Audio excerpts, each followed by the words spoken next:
Untuk mengurangi mobilitas masyarakat, Pemkot Semarang, Jawa Tengah menutup jalan protokol. Penutupan sejumlah jalan protokol ini dilakukan pada akhir pekan, yaitu sejak hari ini hingga hari Minggu. Untuk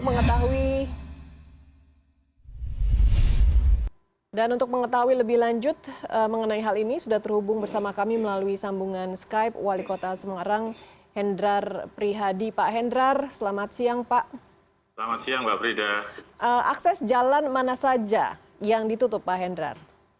Ya, ada 5 jalur protokol yang menuju Simpang 5 Semarang, yaitu Jalan Pandanberan, Gajah Mada, Jalan Ahmad Yani, Jalan Pahlawan, dan Ahmad Dahlan yang sudah seminggu ini kita tutup dari sore jam 6 sampai jam 6 pagi.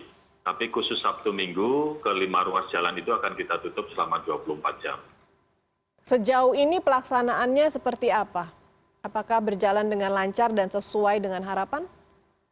Evaluasi dari minggu malam sampai tadi malam semuanya alhamdulillah berjalan baik. Artinya masyarakat mematuhi dan tidak ada gejolak terhadap penutupan tersebut.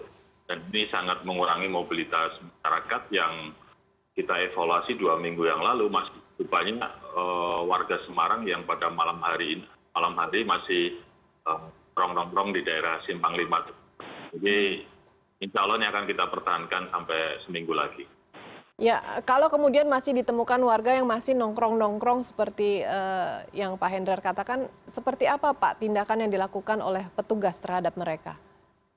Ada satuan tugas kami yang di lapangan yang dikomandoi camat, lurah, kerjasama dengan Polsek, Ramil, serta Babin Kantimas yang mereka sudah mulai masuk kampung-kampung terus dengan membawa toa dan menyampaikan kepada masyarakat yang masih berkumpul untuk segera pulang ke rumah. Termasuk yang mereka lagi makan di warung atau makan di PKL, mereka diminta untuk membawa pulang makanannya atau take away. Baik, kemudian Pak Hendrar sebenarnya di mana saja titik keramaian di kota Semarang itu? Kalau saat ini saya rasa sebagian besar sudah menyadari terkait program untuk tetap bertahan di rumah, tapi memang kita masih memperbolehkan untuk aktivitas yang dirasa penting, misalnya para ojek online atau rekan-rekan yang memang masih bekerja pada pagi hari, kita ada permakluman. Kan kalau di tempat terbuka, ada sekelompok orang yang lebih dari 4 orang, 5 orang biasanya oleh petugas diminta untuk mereka membubarkan diri. Ya, kemudian apakah ada pembatasan akses Pak dari dan keluar kota Semarang? Sampai sejauh ini Mbak Frida hal itu belum kita lakukan. Kami memang selama seminggu ini ada informasi dari Pak Gubernur untuk memantau arus mudik dari daerah Jakarta yang menuju Jawa Tengah, tepatnya Semarang.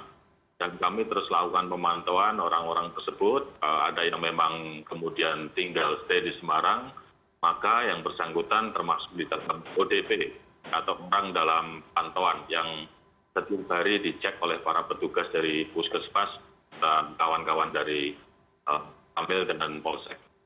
Ya Pak Hendrar, mengenai data terkait jumlah ODP ataupun pasien yang positif corona, update terakhir Pak untuk kota Semarang seperti apa?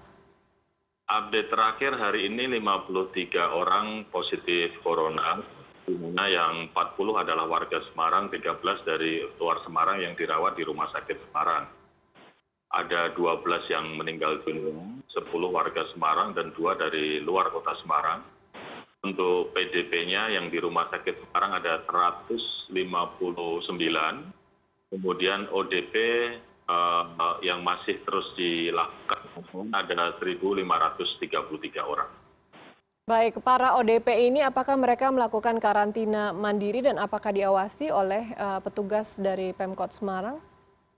Ya, diharapkan mereka melakukan karantina di rumah masing-masing dan kawan-kawan yang ada di satuan tugas, lurah, camat, serta dari Babin Kantimas, Puskesmas.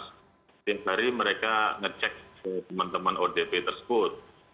apabila memang tidak dimungkinkan rumah mereka untuk karantina, kami siapkan balai diklat dan juga aula rumah dinas yang sudah kita desain sedemikian rupa untuk kawan-kawan yang masuk dalam kategori ODP. Nah, Pak Hendrar, untuk mengantisipasi musim mudik nanti, apakah yang sudah dipersiapkan oleh Pemkot Semarang?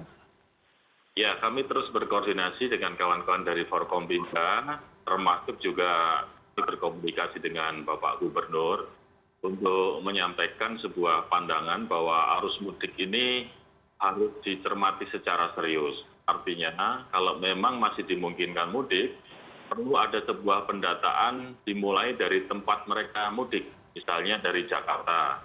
Harus diberikan pengisian data yang jelas, kemudian dari pengisian itu di masing-masing daerah harus dikumpulkan kepada kawan-kawan di daerah untuk kemudian bisa menjadi database pemantauan kita selama di Semarang maupun di tempat mereka tinggal ini mereka ada di mana. Itu akan memungkinkan orang tersebut kita bisa pantau selama kurun waktu 14 hari. Jadi tidak perlu disiapkan karantina yang luas. Jadi dalam pandangan saya, barangkali memang ada dimungkinkan mudik itu bisa ditunda, itu akan menjadi lebih baik sekali, terutama untuk memutus mata rantai COVID-19. Baik, terima kasih Pak Hendrar Prihadi atas waktunya bersama CNN Indonesia. Selamat siang, Pak. Pak Frida, ya terima kasih.